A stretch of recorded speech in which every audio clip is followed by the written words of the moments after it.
Hi, good morning, everyone. We meet again in this online session, especially for me to deliver another presentation on English teaching materials for high schools. So, here I would like to share with you two main topics. Number one, the teaching materials for high schools. Yeah, so senior high schools and also the vocational schools. And then, after we discuss that, I would like to address some of the issues of um, lesson plan writing. So, thank you very much because yesterday some of you presented very good questions. I had the opportunity to address some of those questions.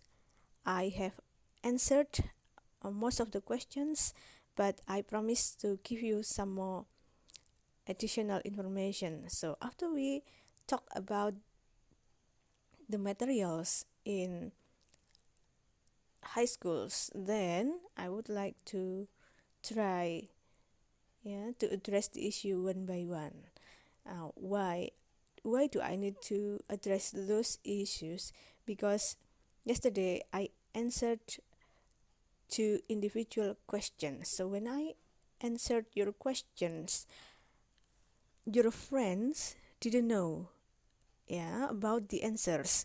That's why for some of the issues I prefer to bring it here at the end of the presentation so that everyone can hear the explanation, everyone can also perhaps offer some solutions.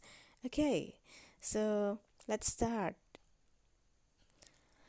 So for the first topics on teaching materials, I organize this presentation into several subtopics. So number one, I would like to share with you about the regulations, especially the minister regulations or the constitution on the teaching materials.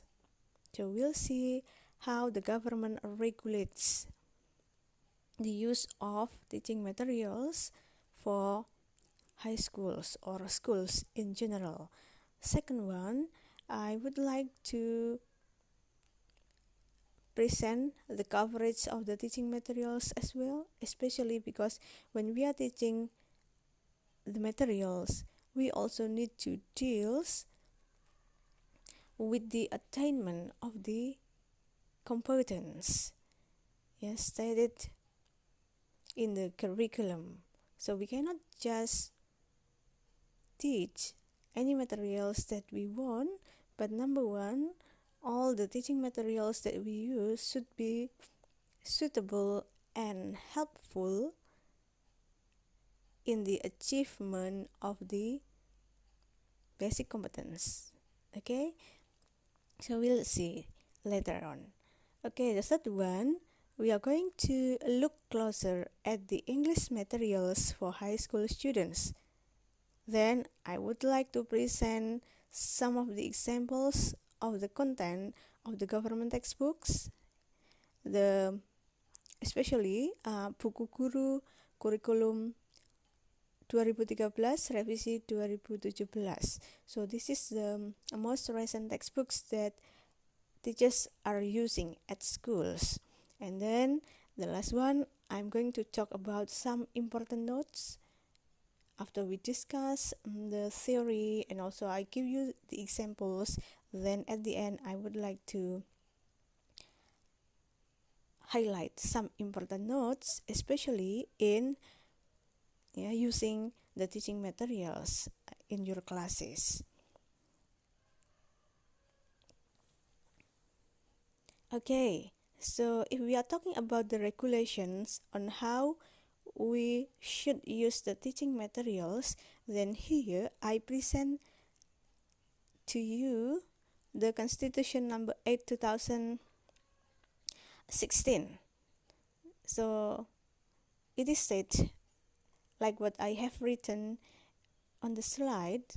So buku teks, buku teks pelajaran adalah sumber pembelajaran utama. So it is said that the textbook becomes the main learning sources, to achieve the basic competence and the core competence. And the textbook should be stated as appropriate by the Ministry of Education and Culture to be used in an educational institution. So my focus here is on the words sumber pembelajaran utama, which means that textbooks are very important, even though you are allowed to use non-textbook. But here, based on the Constitution, it is mentioned that buku non-teks pelajaran adalah buku pengayaan to support the teaching and learning processes. So here, the Constitution mentioned that there are two types of books, buku teks and also textbook, buku non-teks.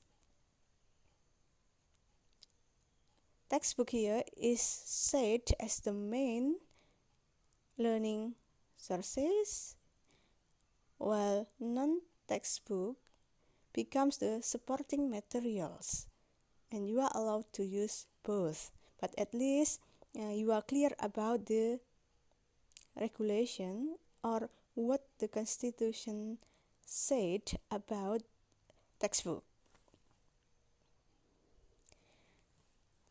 Next, related to the use of textbook, teachers, like us, need to pay attention in selecting the textbooks. So remember in one of our classes, we have discussed about using the available learning sources or using the available textbooks. So textbooks which are allowed to be used at schools are the textbook which contain no pornography, no radicalism, no violence, no gender bias, and for Indonesian context, we have the term SARA. So the textbook should not contain any issues related to SARA. Okay? So no pornography, no radicalism, no SARA, no violence, no gender bias. So you, as the teachers, should be selective enough in using the books. Of course, at schools, you can find the government textbooks. But most of the time, you also find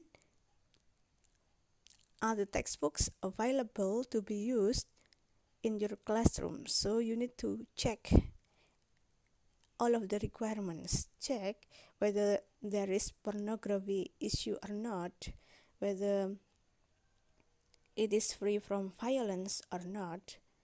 Okay, and the gender should be equally represented in the textbooks.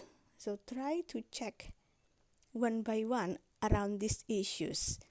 Okay. Next, what about the coverage in teaching?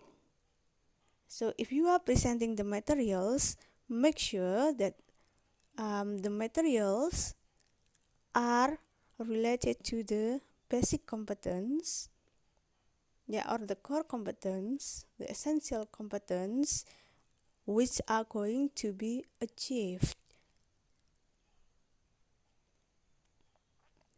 Okay, so if we are talking about the competence to be achieved, then based on the curriculum, we have 4. I wrote here KI. Yeah, you know this one, the core competence 1 up to 4. So any materials that you present to students should actually cover the materials that can improve students in terms of this all four competencies: spiritual, social, and also knowledge, and also the skills.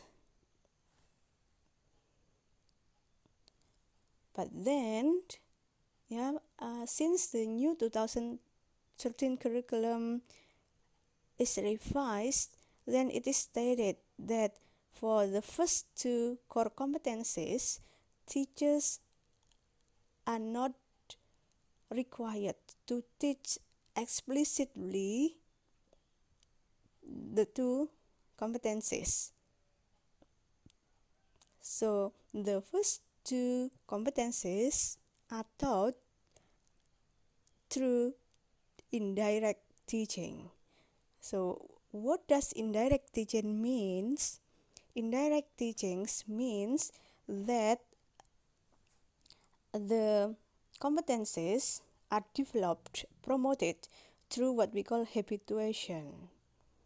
So you try to build students' habit so that they can achieve or have the competencies in the first two core competencies. And then as a teacher, you need to be the good role model for them. And also the school culture should also promote the development of the competencies. Of course, this is done by considering the characteristics of the lesson and the needs and characteristics of the students as well.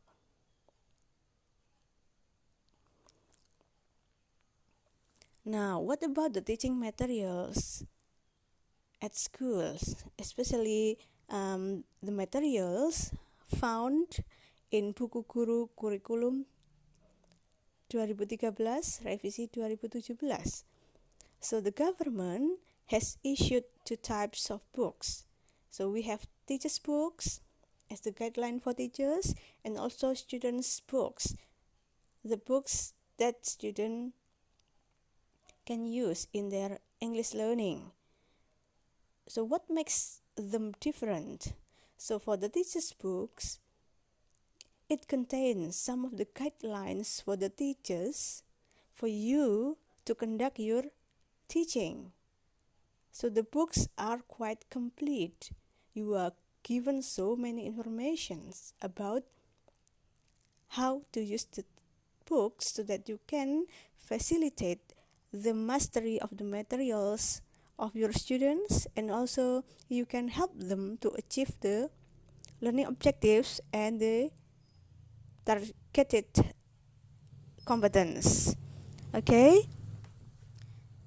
Well, the students' books are containing mostly all of the materials that they need to learn.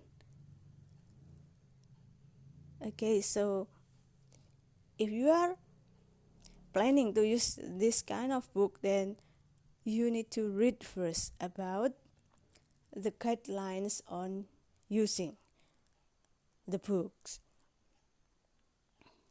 Okay, so now I want you to compare the textbook for junior high school and senior high schools.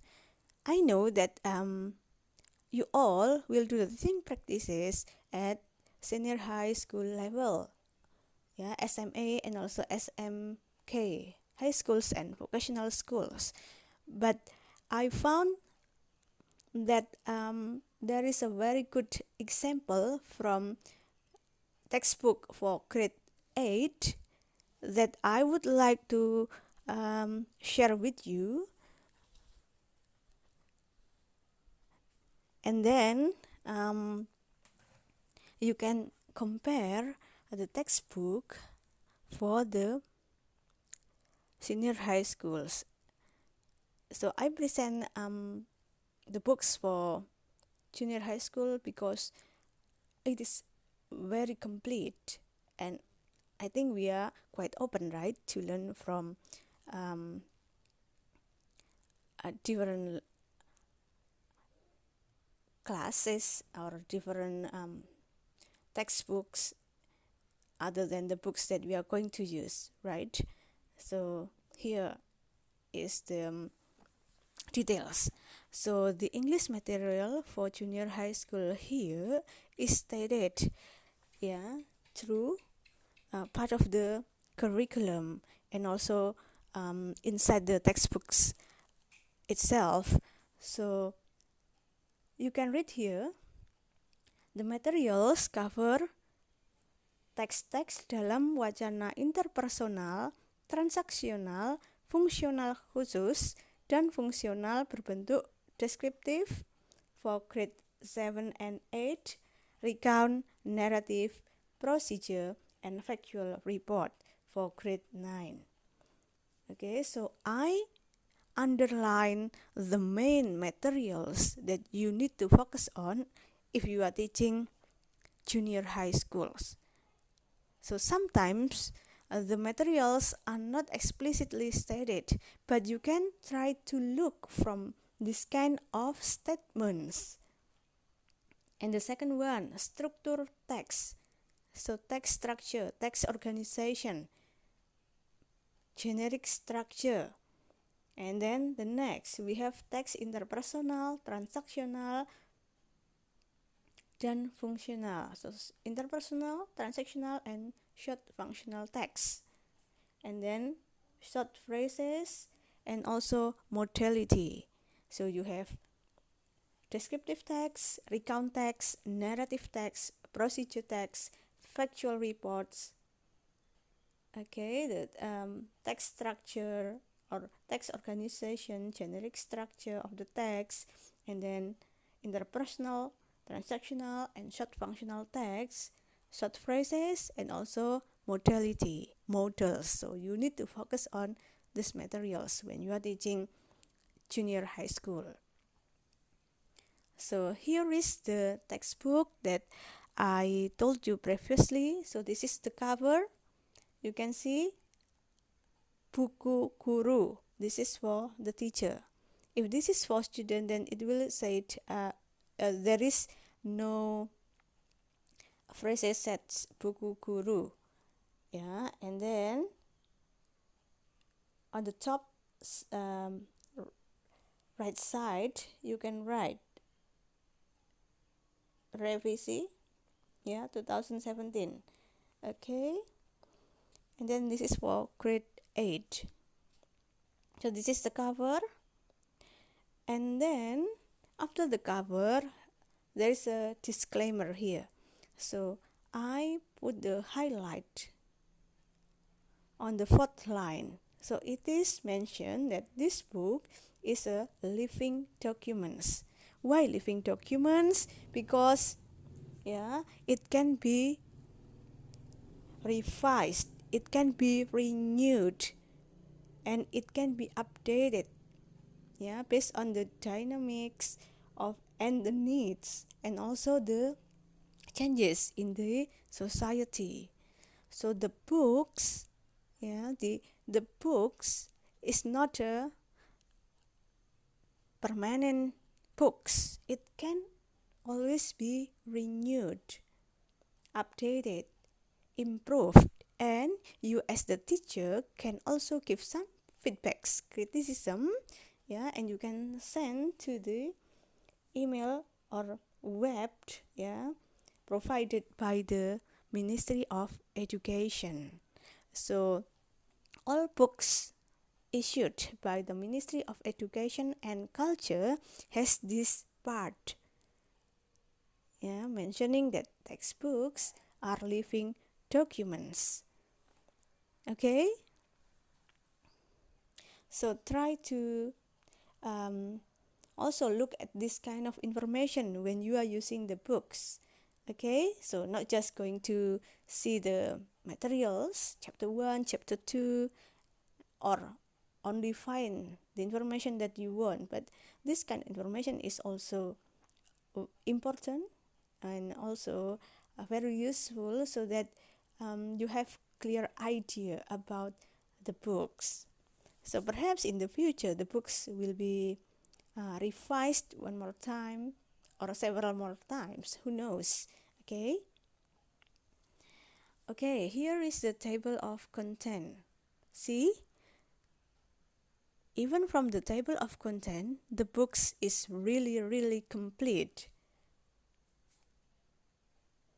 Okay, you can see from the top. After the table of content, you have the general guidelines.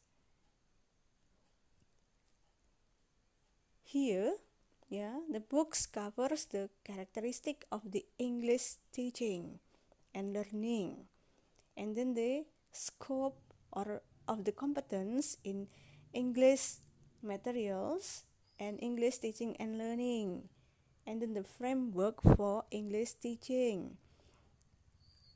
The next, you will find the teaching activities, learning activities, and then evaluation model.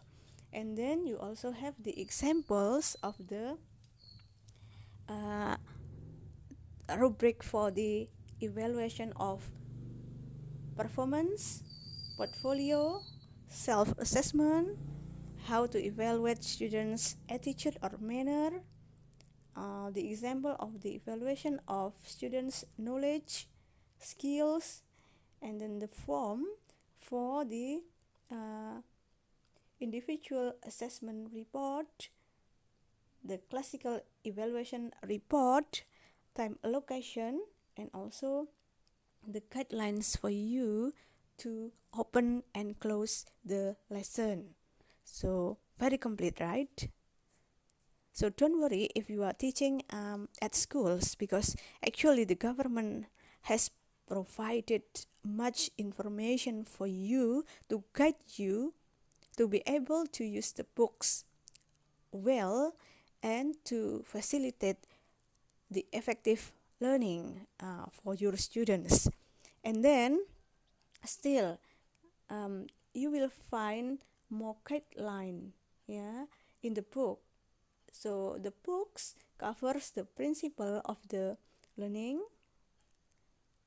on page 30, and then you are described as a model, and then how to open the lesson for each of the book chapter, and then how to understand the instruction, and you are given the guideline for doing the observation, and then the observational focus, and so on and so forth. So see, you have more information here. So I present this because this book really gives description and information needed by teachers. I really love to find this kind of information. How about you? Okay, so it is perhaps we are lucky to find this kind of book and information. Or perhaps you already know about this, so this is not new information for you. So perhaps I missed this information. Okay, next. See, from the top, you can also find the guidelines for doing the role play, the guidelines for copying with handwriting, how to do the reflection, how to guide the students to do the text, and also the evaluation criteria, and then holistic and complete evaluation, the guideline for collecting information, the guideline in the associating steps, and also the guidelines in the communication or communicating steps. I think this is referring to the use of scientific approach. And then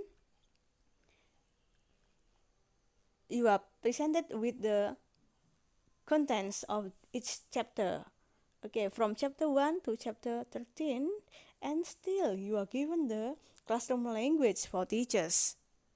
Okay, so you can use the language that you can use to give the instruction, to respond to the students, and to do most of the activities at schools. So I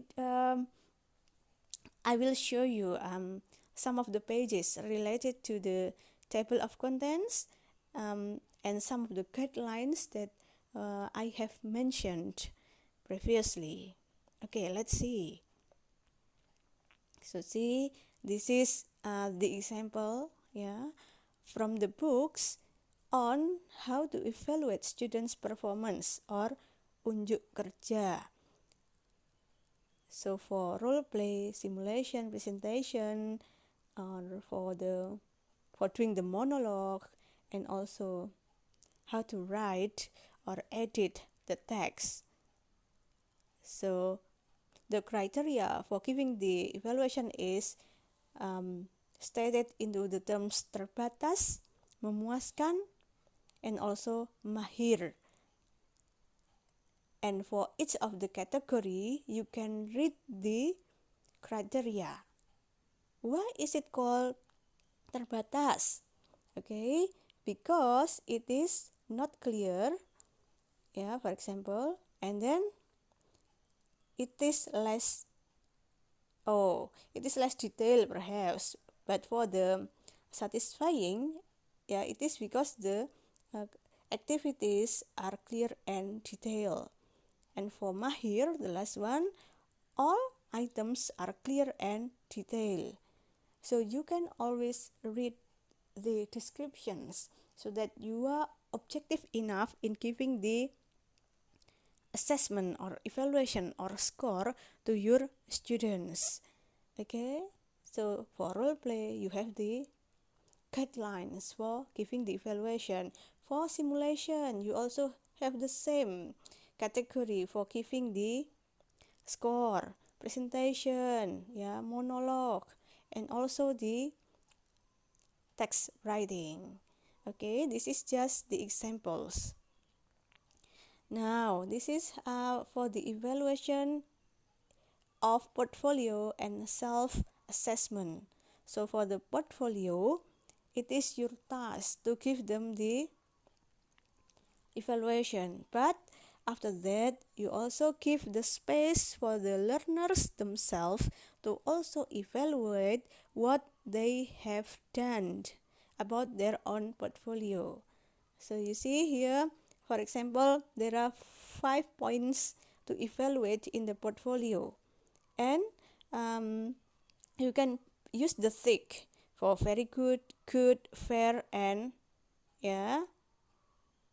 kurang. Okay, so for the teacher, you can use the thick, or perhaps you can also ask the peer to also give the evaluation to their friends. And after that, you give the students opportunity to evaluate their own learning. So what we did on our lesson today is blah blah blah, comment, da, da, da, da, da. And then what we have learned today, da, da, da, da, da. What is unclear to me, da, da, da, da, da. I want to know more about blah blah blah, blah, for example. So this is how we can evaluate students' portfolio, and also how we facilitate the what's so called self-assessment. Next, this is for evaluating the mastery of a particular teaching contents or the knowledge aspect. Okay, so communicative purposes, the coherence of the text, the order of the text, the choice of the vocabulary, the diction, and the grammar. And then the score is from 5 to 1. So 5 because of what? You see the description. 4 why, and then 3 because of what, and 2 because of what, 1 because of what. So you can look at this clearly to help you to do the assessment. So the government is really detailed about this. Okay, next. Okay, this is for the writing rubric, So we can evaluate students' writing from their originality of the text, and then the appropriateness between the content and the title, and then the coherence, the use of vocabulary, and then also the use of grammar. So what does the use of vocabulary means? Why should pemilihan kosakata be one of the criteria? So in writing a text, students sometimes use similar words several times. So if their range of vocabulary is quite high, the range, they are using various kinds of vocabulary, although the vocabulary are referring to the same idea, then it means the students have a lot of collection of words. They have a good knowledge about the synonyms, perhaps the antonyms, or a lot of words to express similar idea. But if the students keep using one word almost in every sentence, it means that the vocabulary is so limited, and you need to help them to increase their vocabulary.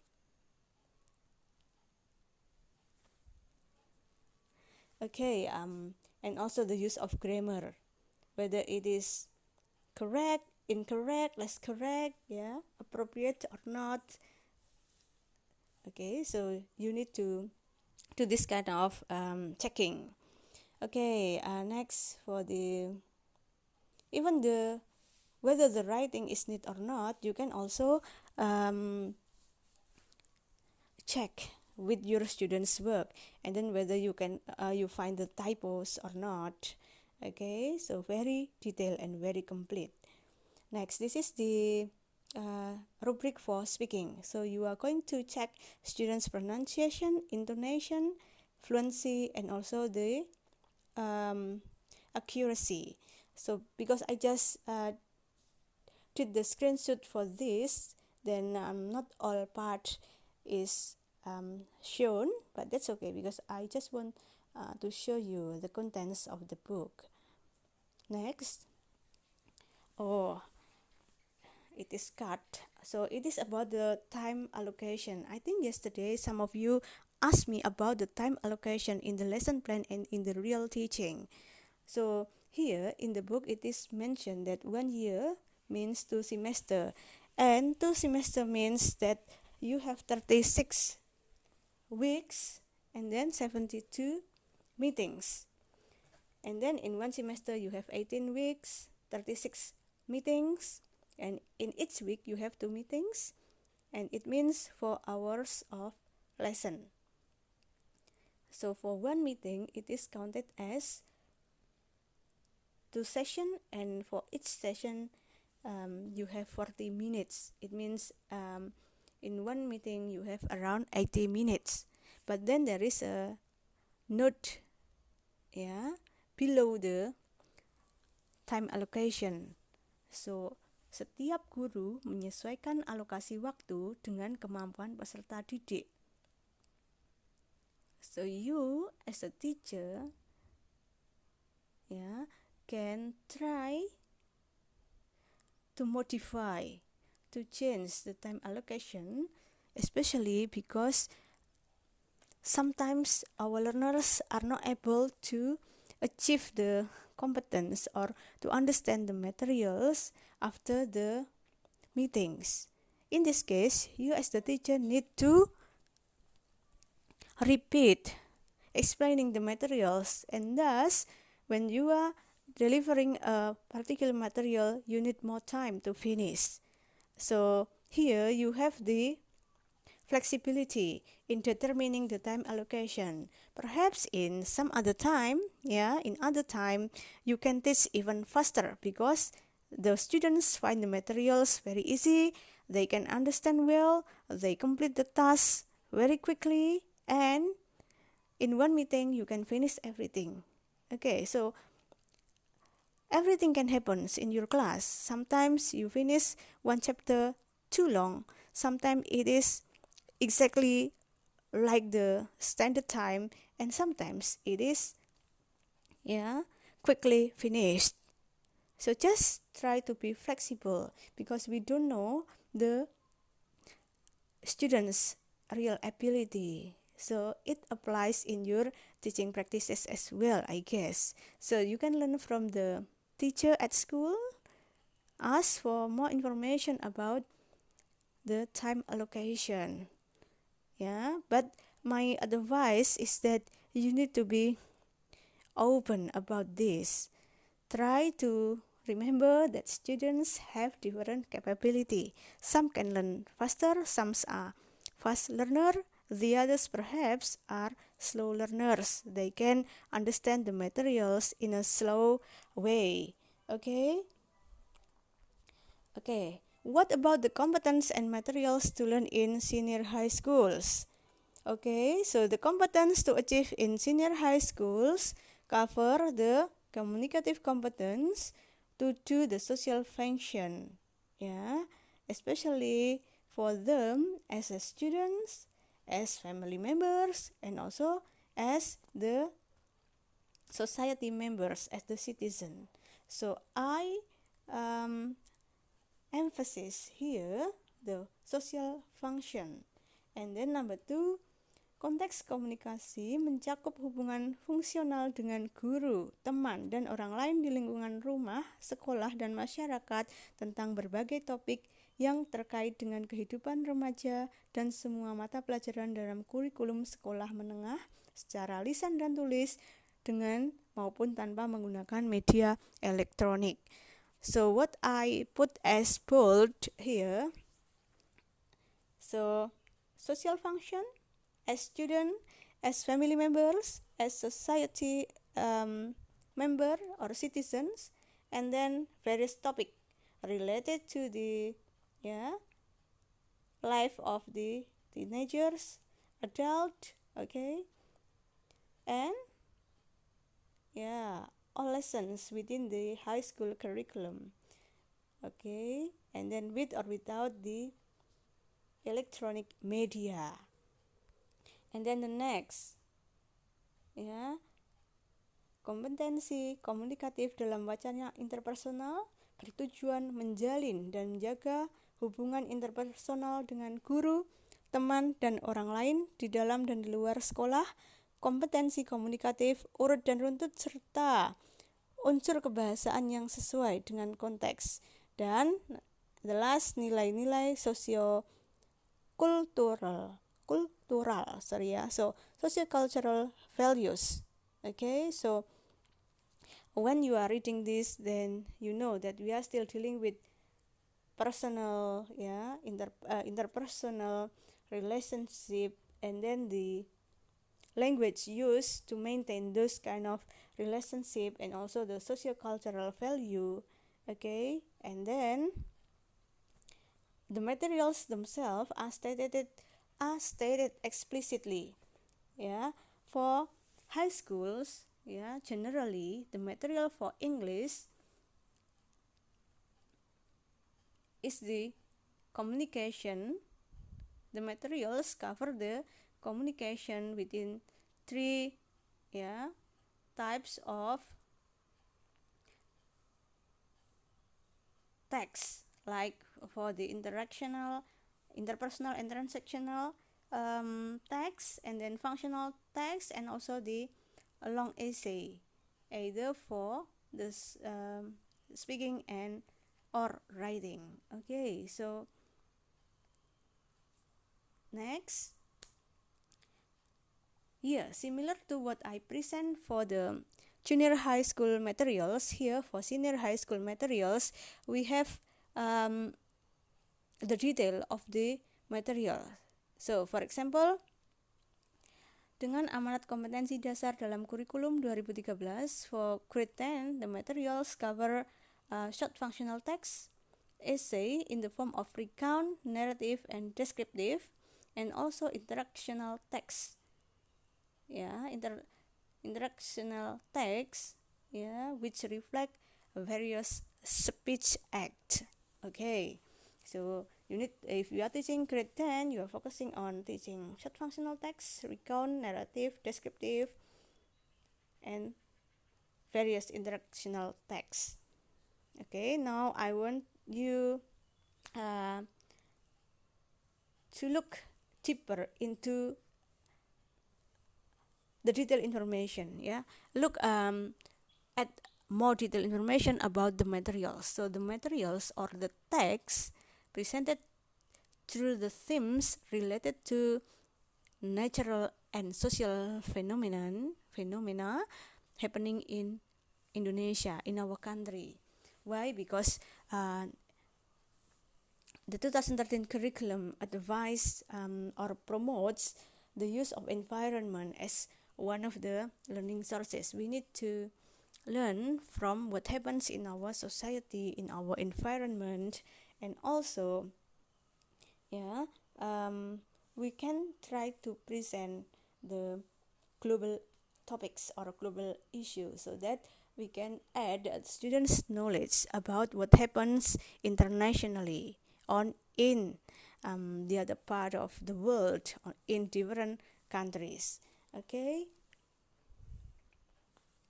Next, this is the textbook for senior high school and vocational schools. So for grade 10, okay, 2017 revision. This is the cover, and we are going to see the content. Okay, again, we find the disclaimer. Yeah, similar contents on information. Yeah, it is stated that the book is a living document which can always be improved, renewed, and updated.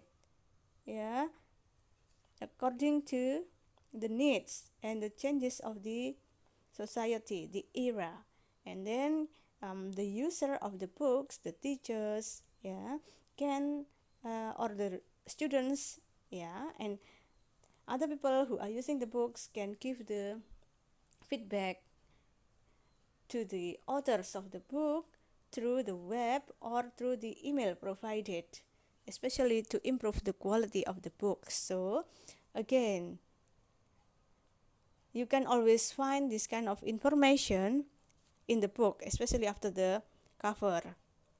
Okay, next, the book is organized, yeah, into several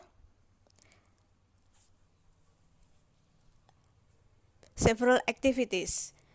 So first, you will find the warmer activities, and then vocabulary builder, pronunciation practice, and then the reading, and then text structure, vocabulary exercises, grammar review, speaking, writing, reflection, and further activities.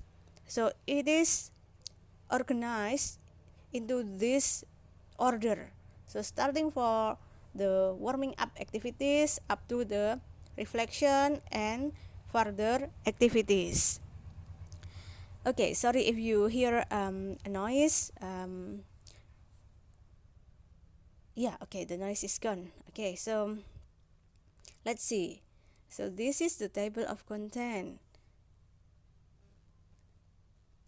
Okay, we have table of content, content mapping, and then the general guidelines, and then start with chapter 1, chapter 2, chapter 3, chapter 4, 5, 6, and then the test 1, chapter 7, chapter 8, up to chapter 15, and another test.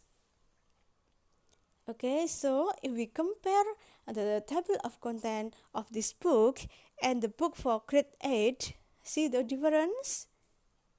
Yes, okay, the previous book is more complete, right? So there are a lot of guidelines for this and that, and now here, after the general guidelines for using the books, and then the chapters are directly presented, right? So what you need to do when you are using this book is to read the general guidelines, the basic guidelines, in order for you to use the book.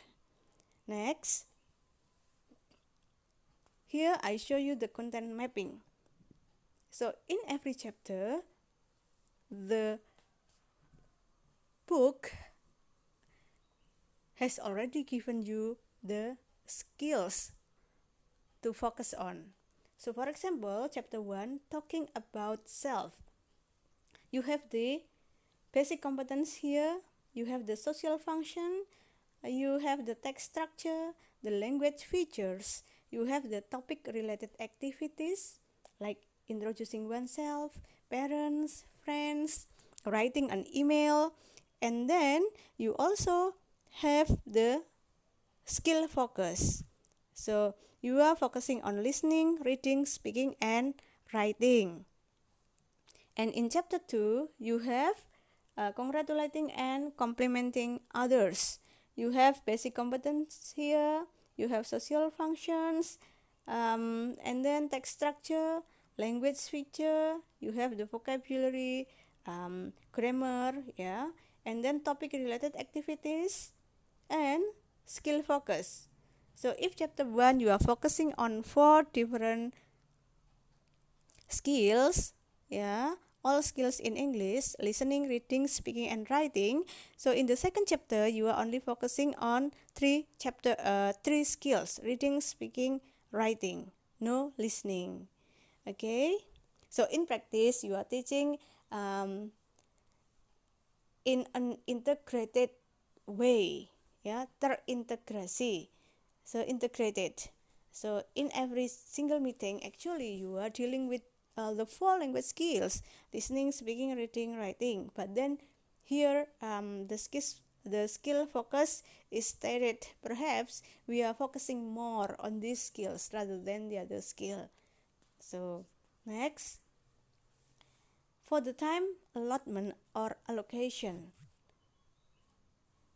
So number 1, yeah, you can read here the effective time for English teaching is around 32 weeks. And then every week you have 2 sessions. And 2 sessions, yeah, is used in one meeting. So in each meeting you have 2 sessions. And then number 3, every chapter can be completed in 2 meetings. Okay, that's the ideal time allotment or time allocation. But again, you have the notes under number 3. However, yeah, teachers can adapt or modify the time needed to teach every single chapter, especially by considering the context, yeah, or the characteristic of the students in the schools. So you can modify the time, you can change the time, yeah, you can um, create, yeah, new time allocation, especially by considering the students characteristic, their knowledge level, yeah, their skills. If they are really good and they can understand every single materials, then you can just complete the chapter quickly. If no, wait for them, yeah, explain one more time or 2 more times, yeah, until they understand, and then you finish the chapter and then continue to the next chapter. Okay, so again this relates to some of your questions in the yesterday's session, yeah. Okay, in the first session about lesson plan. So yes, you have the right to modify the time. Okay, next. Okay, this is one of the example, chapter 1, talking about self. You have the basic competence. So the textbooks required by the government to always state the basic competences. Why? Because the basic competence becomes the guideline, the basis for teaching the materials. And then after the basic competences, yeah, you will see the learning objectives. So at the end of learning chapter 1 or after learning chapter 1, students are expected to be able to 1, 2, 3, 4, 5, and so on and so forth. So setelah mempelajari bab 1, siswa diharapkan mampu. Students are expected to be able to do blah blah blah. So this is like what we have done in our classes. When I ask you to write the lesson plans, I always encourage you to use this kind of sentences. So after at the end of the courses, students are expected to be able to do what and what. Okay, so every chapter starts with this kind of information. See, you have the warming up activities here. So your task is to link the students' background knowledge, the knowledge that they already have, with the new knowledge that they are going to learn. So this is what we call warming up activities. Okay, next we have what we call a vocabulary builder. This is to increase students' mastery of vocabulary. So you have the procedures here, you have the time allocation here, so you can try to practice this as well. After that, you also have pronunciation practice. So it is expected that when you are teaching the vocabulary, you also teach the students how to pronounce them. Usually you can use the drilling system, with the use of vocabulary, so that they know the meaning, they know the pronunciation, and later on they can practice to use the vocabulary in their speech or in their writing. Okay, next, reading activities. So in every single chapter you have the skills to focus on, and then of course the activities for exercising the skills are presented. If chapter 1 consists of 4 main language skills, then the activities for each skills are presented. So this is reading, and then followed by the other activities, like for example vocabulary exercises. Again, this is the activity to recycle the vocabulary, and then you as the teacher give the exercises for students to use the vocabulary in the sentences. Next, you have the text structure. So you ask the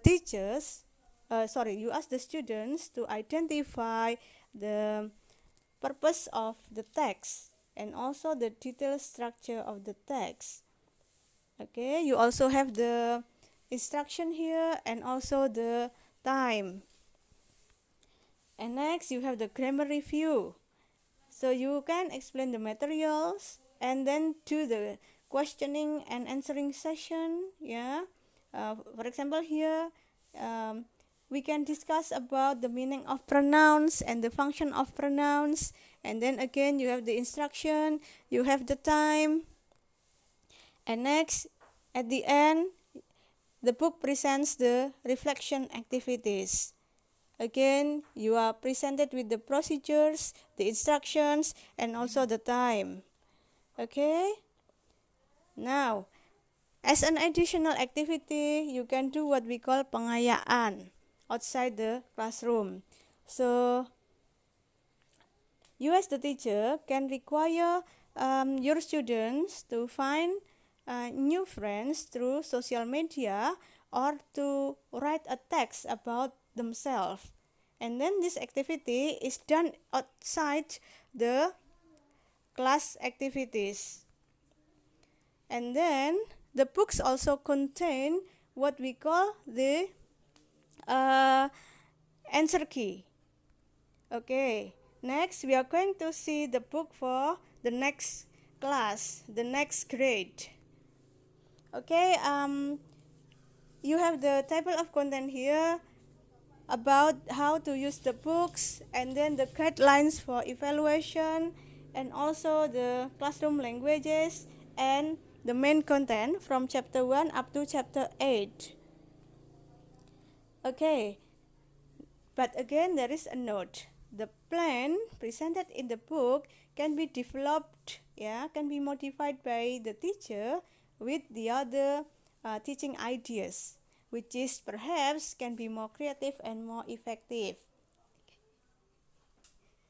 And then the teaching steps in each of the chapter is organized into three main activities: opening, and then main activities, and then you have the closing,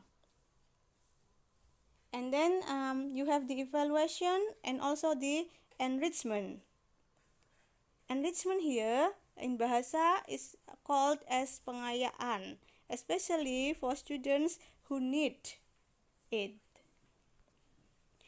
Okay, so you also have the guideline for doing the evaluation here. For example, for the test, for the performance, and also observation. Okay, sorry. Next. Okay, for the conversation or speaking, so you have the evaluation rubric as well here. So the criteria is, for example, pronunciation and then grammar, and then the score is from 1 to 4, and for each of the score you can find the description. 4 because of what? What is the criterion for score 3, score 2, and then score 1? So you have the basis in giving the student the score. Why some students have good score? Because they are good at what, and what.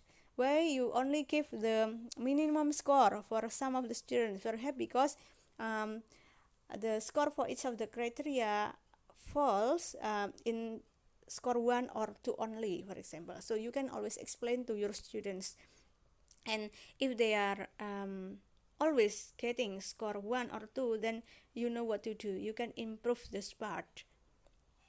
Okay, next, you can also evaluate the vocabulary, fluency, and also the comprehension.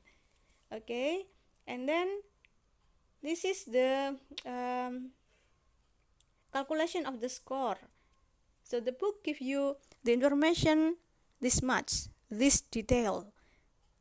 So don't worry if you are going to school and feel that you don't know how to do the assessment. So the book really gives you the information about this. Okay, next, this is for the writing rubrics. Similar to the previous writing, so you can evaluate your students' writing by using several criteria. For example, the idea, the organizational text and content, and also for example, the vocabulary. And then the students can also be evaluated by using the description, from score 1 to 4. So if they have original idea, appropriate ideas with the selected genre, and then the ideas are developed appropriately, then you give them 4. If they are right without fulfilling the requirements, without meeting the requirements, you can give them score 1. And then similar to the structure of the text, 1 to 4, you can see the description. Okay, next, for evaluating the project, you can also see the guidelines. Okay, creativity as well, how to evaluate students' creativity. You can read score 4 because of what, score 3 because of what, score 2 because of what, score 1 because of what. So this is very complete. So don't feel that I don't know how to evaluate the students' creativity. Okay, you have the information here. Okay, next, at the end, you also have the classroom languages, the greetings, the magic words. See, magic words, the words which is very important to use. So try to always use the word like please, thank you, I'm sorry, excuse me, no thank you, pardon, I appreciate it, you are welcome, my pleasure. Yeah. Okay, and some other instructional sentences. Okay, so that's about the books for grade 10. This is the first chapter, the screenshot of first chapter, offers and suggestion. You see again basic competencies, the expressions, and also the procedure and instruction and also time for the first meeting, 2 times 45 minutes. Okay, and this is the books for chapter, grade 12.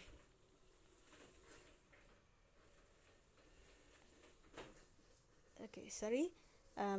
See, we have the table of contents here and chapter map. And again, this is not as complete as the previous books. You have chapter 1 up to chapter 11. Yeah, and then what happened is that you are presented with chapter map. And then, see, for example, chapter 1. You have basic competence, social function, text structure, language features, topics, and skill focus. So first chapter only focus in listening and speaking. Chapter 2 focus on 3 skills: reading, writing, and speaking. Okay, and then this is the screenshot of chapter 1. So you have the big theme here, may I help you? And then you have the learning objectives. Okay, this is the next chapter, chapter 2. Why don't you visit Seattle? And then you have the learning objectives as well. Okay, next. Yes, so after we are looking at the textbooks issued by the Ministry of Education and Culture, so we still need to pay attention to some notes in using the books. So number 1, this is important to remember that government textbooks is only one of the learning resources. Yeah, only one of the learning resources, and there are still many other learning resources or learning sources.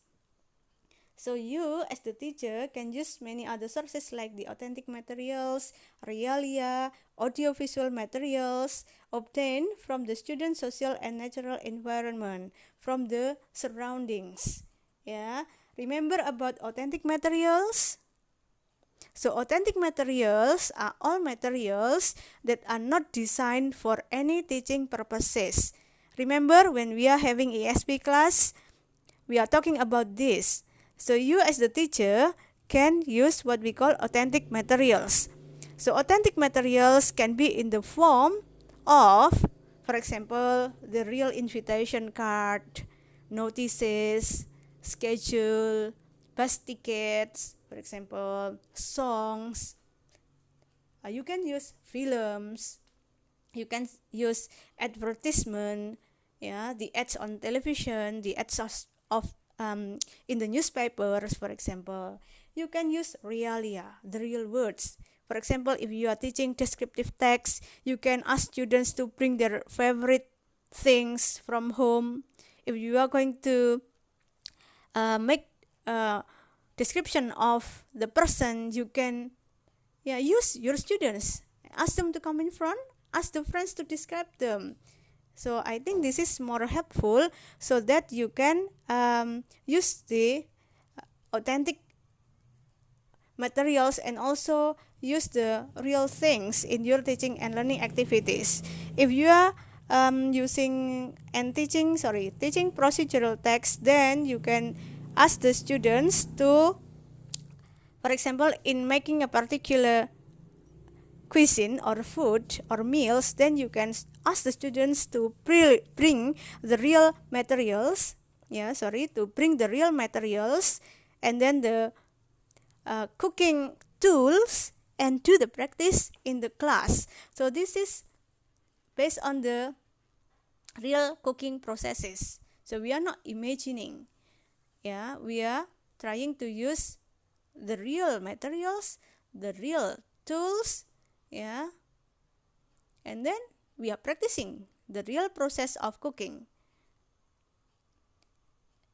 And then you can use audiovisual materials, you can design your own materials, and it is always good to link the materials you bring in the class with the real phenomenon happening in the surroundings. So present some things which relates to students' real life. So for example, in the pandemic, within the spread of COVID-19, you can bring the topics in the class. You can teach students, for example, when you are teaching procedure, you can ask them to write the procedures on how to keep our family safe from COVID-19, how to go with public transport during the pandemic, how to learn independently at home during the pandemic. In descriptive text, you can ask them to describe about the virus. If you are teaching recount, you can ask them to read the real experience of the people who have suffered from COVID-19 and who have been healthy after suffering from COVID-19. Okay, in narrative text, perhaps you can bring the materials related to the legends, the myths, the fables available in the students' environment. So the stories, told from generation to generation in students' society. Okay, and then you need to be creative in presenting the materials. Again, you can always modify the materials. If you are presenting the text and the text doesn't have any picture, you can complete it, supplement it with the pictures. If you think that the text found in the textbook is too far from the students' life reality, so that they cannot imagine the situation described in the text, then you can always modify the text. You can write similar types of text but with different content. And then present materials which build the positive perspective for students. So this is very important. Why? Because we are as teachers have the responsibility to exercise, to train, to equip students with positive perspective, about so many things in life. For example, if you are talking about the household works or domestic tasks at home, so be careful in presenting the pictures. If you are describing the task of a mom, or of a wife, and also a husband, try not to present the pictures in which the wife is having a lot of domestic tasks like washing the clothes, washing the dishes, cooking, sweeping the floor, ironing, and so on and so forth. And then on the other hand, you are presenting the picture of a husband who is just sitting and smoking. So these kind of pictures are not good because you are not presenting positive description about the life within a family. So if you are describing the wife as the one who does most of the domestic tasks, then you are putting the husband as what we call, so you put lower, how can I say it? So it seems like you put the lower image of the wife and you put higher image for the husband.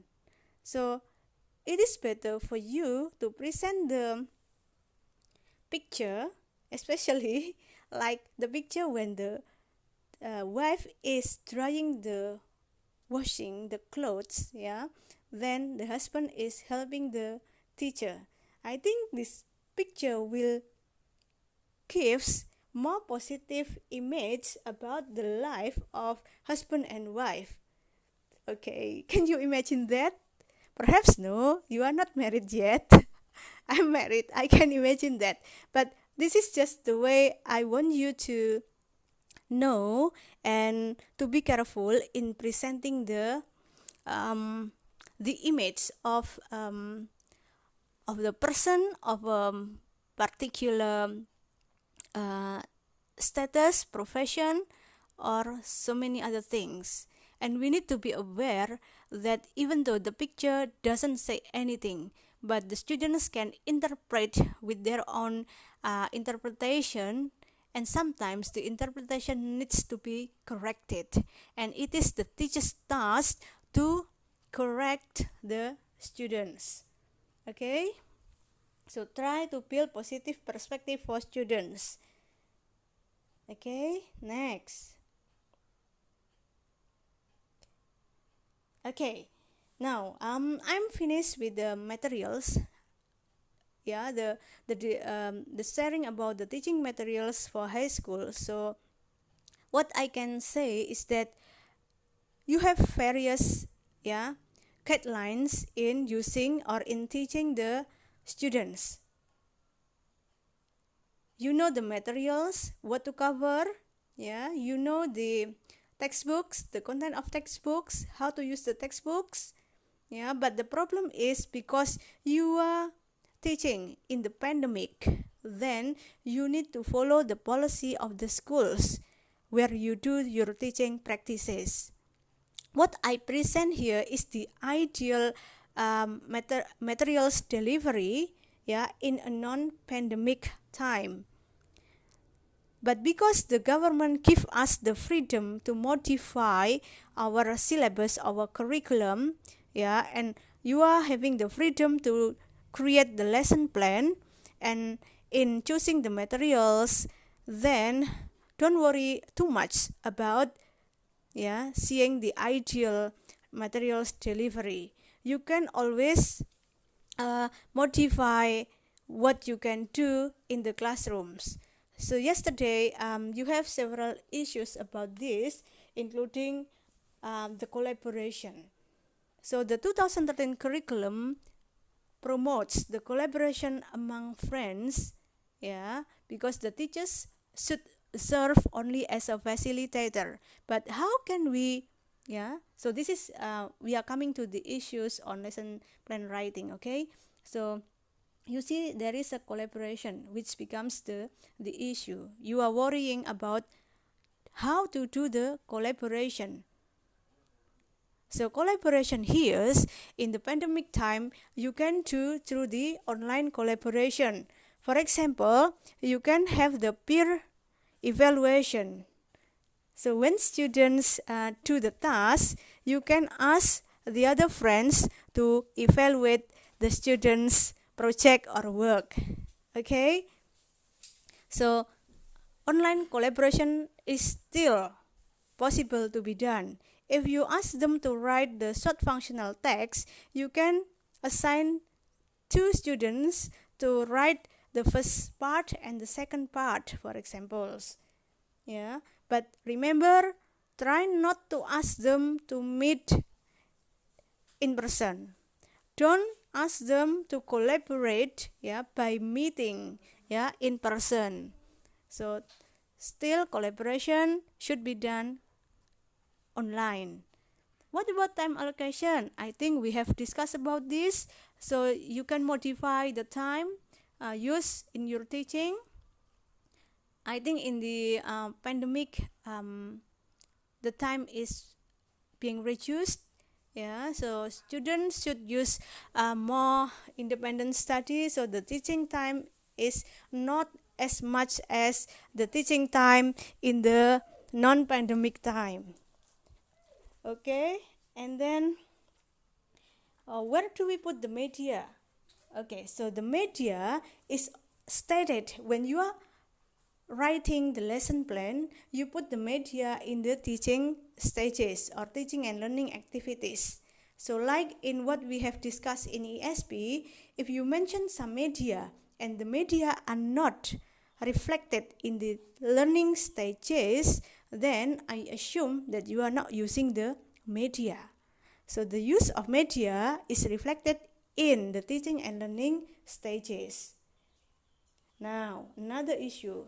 How can we avoid the parental complaints? So, parental complaints happens because the teachers only share the tasks, only give the assignments during the online teaching and learning activities. So the teachers didn't give the sufficient explanation, or even the teacher never explains. So ideally, the teacher should explain first before they give the task to their students. So yes, as a teacher, if you are doing the teaching practice, try to balance between the explanation and the exercises. Now, what about home visit? So some schools applies what we call home visit. Home visit means that the teachers come to student's house, yeah. So you visit your student one by one and try to teach them in their houses. What about lack of facilities? So if students have no handphone, no internet, then yes, home visit becomes one of the choices. You teach them individually, yeah, in their homes, and some students also are grouped, yeah, and then the teachers can come in one of the student houses and teach, like for example 3 to 5 students at the same time. So this is what we call collaboration. Perhaps some other issues also emerge. So after this presentation, you can ask me more questions if you like, and like yesterday I answered your questions, yeah, especially for you who submitted the task on time. I think I have answered all of your questions one by one, and for you who didn't submit on time, I'm so sorry I haven't answered the questions, but in this presentation I hope I have covered everything. If no, feel free to ask. Okay, so thank you very much. I really appreciate your time in listening to the explanation. Again, good luck for your teaching practice and have a nice day.